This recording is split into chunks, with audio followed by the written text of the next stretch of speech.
Le Grand Matin Sud Radio, 7h-9h, Jean-Jacques Bourdin. Bien, nous allons revenir sur cette rencontre entre Donald Trump et Emmanuel Macron hier à la Maison-Blanche avec Elisabeth Lévy, ensuite avec Françoise Degois, mais tout de suite Elisabeth, vous avez regardé les images, vous avez suivi cette rencontre entre Emmanuel Macron et Donald Trump. Alors, d'abord, examinons la forme et ensuite on parlera du fond. Surtout, je vous ai écouté. C'est surtout. Ah bon, vous nous avez écouté. Je oui. vous ai écouté bon avec Françoise. Avec Françoise, je partage un peu moins votre enthousiasme. Alors, non, j'ai pas d'enthousiasme. Qu'Emmanuel Macron a été reçu avec les honneurs. Excusez-moi, c'est quand même le moins pour un membre du Conseil permanent. Beaucoup se sont précipités pour dire il n'est pas reçu par Trump, qui vient même pas le chercher sur le perron. Je ne dis pas ça. J'ai lu ça donc partout. Je veux bien que vous me répondiez à alors, ce que je ne dis pas, mais moi je ne dis pas ça. Je dis qu'il a été reçu avec les honneurs. Ça, c'était quand même le minimum. Écoutez, ils surjouent les deux d'ailleurs. L'un et l'autre surjouent, je trouve, leur complicité. Je trouve que ça sonne faux. Et par ailleurs, excusez-moi, par rapport à la vidéo où il était là, oui, je vais lui dire, mon petit Donald, c'est pas toi ça, etc. Moi, j'ai été surtout frappé par une chose, en fait. Et on passe au fond, si vous voulez. C'est au moment... d'abord au moment où le président est à Washington, l'Amérique vote à l'Assemblée Générale de l'ONU quand même avec la Corée du Nord, le Nicaragua, la Russie, ceci, cela. Alors là, si vous voulez, c'est vraiment, excusez-moi, on est sidéré, même la Chine s'abstient. Même la Chine s'abstient. Une résolution qui, évidemment, ne mentionne absolument pas l'intégrité de l'Ukraine ou quoi que ce soit, qui est tout à fait russe. C'est bon, c'est l'Assemblée Générale, ça n'a aucune importance, sinon symbolique. Mais ça se passe quand même au même moment. Ce n'est qu'une résolution. Le plus frappé, c'est le moment où Emmanuel Macron a accepté, mais comme ça, si vous voulez, l'accord léonin, le racket que Trump s'apprête à faire sur ces fameuses ressources rares.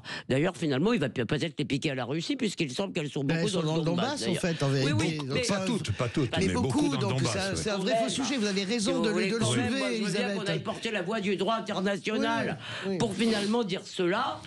Alors, ensuite, sur le fond, je vais très vite, il y a une chose qui était vraie, c'est qu'au moins, il y a un accord entre les Européens, mais cela dit, je pense que les Européens vont devoir se battre pour qu'il y ait une garantie d'un quelconque accord, parce que s'il n'y a pas de garantie, c'est pas la peine. Donc, évidemment qu'il faudra ce qu'on appelle une force de maintien de la paix. Encore faut-il qu'il y ait une paix à maintenir, donc probablement... Ils peuvent peut-être obtenir ça, ce qui veut dire quand même... Poutine a dit oui hier, vous avez vu ? Oui. Il a dit oui, les Européens pourront maintenir en cas de paix la sécurité de l'Ukraine. Monsieur est trop bon. On verra. mais, je veux dire, c'est quand même la Pax Americana, comme le dit un écrivain ukrainien dans Le Point.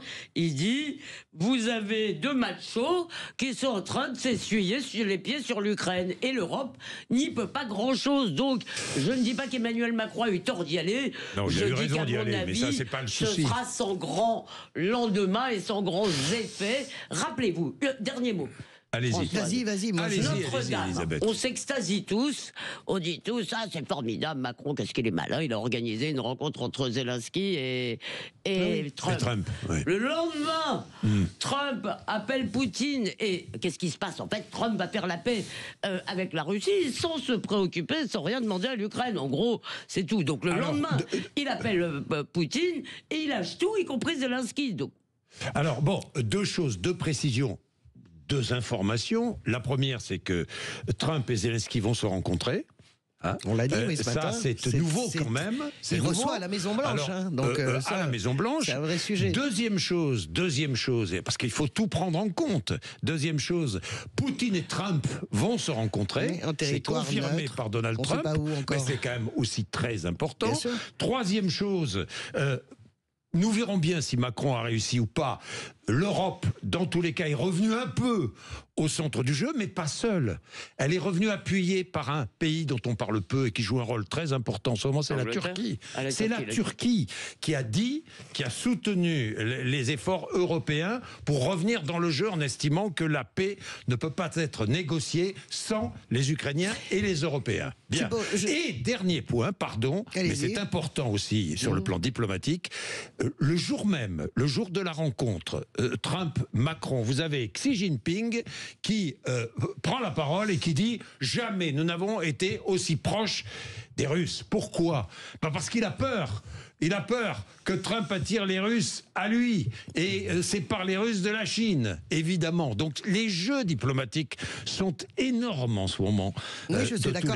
Alors ce qui est intéressant, c'est de savoir aussi pourquoi Trump a aussi les yeux de chimène pour la Russie, parce que il essaie de décoller la Russie de la Chine. Il essaie de décoller la Russie de la Chine. Mais non, mais ça, c'est une de ses pensées, c'est une de ses stratégies. Après, sur le reste, moi, Elisabeth, en fait, on tombe d'accord sur les mêmes choses. Je suis absolument d'accord avec vous sur il est loin de la coupe aux lèvres, surtout avec Donald Trump. Mais ce qui est très intéressant, et là-dessus, j'ai trouvé que c'était assez fin ce que disait Macron dans son interview sur les réseaux sociaux, quand il a dit l'incertitude, Trump pratique la politique de l'incertitude.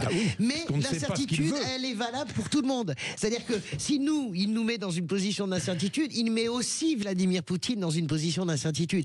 Il faut jamais oublier que cet homme bouge en fonction des intérêts, de ses intérêts, des intérêts des États-Unis. Je suis d'accord avec l'écrivain ukrainien Elisabeth. Non seulement c'est une Pax Americana, mais c'est une Pax Russia. Oui, c'est ça le sujet. Une Pax Americano-Russia. Et c'est ça le sujet. Évident. Et c'est ça que nous devons empêcher. Et je suis d'accord. Après, il a mais nous n'empêcherons rien du tout. Pardonnez-moi. Je voudrais juste dire que la puissance régulatrice de l'Europe.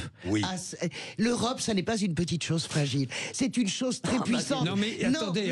Il y a quand même une nouveauté qu'on n'a pas suffisamment soulignée, me semble-t-il. Ce sont les déclarations de Merz, le futur chancelier allemand. On l'a souligné tout hier. C'est exceptionnel ce qu'il a fait sur le parapluie nucléaire. Exactement. C'est historique, en fait. Nous mettons l'Allemagne sous protection du parapluie nucléaire, peut-être, mais quand même. C'est historique. C'est-à-dire que, alors ça a été souligné quand même, Jean-Jacques. Nucléaire français et britannique. Toute la journée, ça a été souligné, toute la soirée. D'ailleurs, c'est tellement vrai que Merz a fait cette déclaration alors qu'il sait qu'il devient chancelier, et il a même rajouté cette phrase que j'ai trouvée extraordinaire, que vous avez entendue. Il a dit: si on m'avait dit un jour que moi, Friedrich Merz, je ferais cette déclaration à la télévision le soir d'élection. C'est dire à quel point nous sommes dans un moment historique véritablement de bascule. Donc il me semble quand même que l'Europe n'est pas si mal placée et que Macron a joué sa carte. On en saura un peu plus jeudi, puisque Trump reçoit le Premier ministre britannique. On verra. Au moins, c'est à peu près le même message. Au moins, il faut dire une chose, Starmer va dire à peu près la même chose que Macron. Et deux puissances nucléaires quand même. Enfin, je veux dire, je sais très bien que le nucléaire ne sert qu'à la dissuasion. Mais pourquoi est-ce que Trump a reçu Macron et Starmer? Parce que ce sont les deux seules puissances nucléaires européennes. Évidemment. Voilà. Et Giorgia Meloni, vous savez, il faut aussi faire avec elle. C'est-à-dire que dans le jeu, là. Mais elle est quand même dans le jeu parce que c'est l'interlocutrice principale.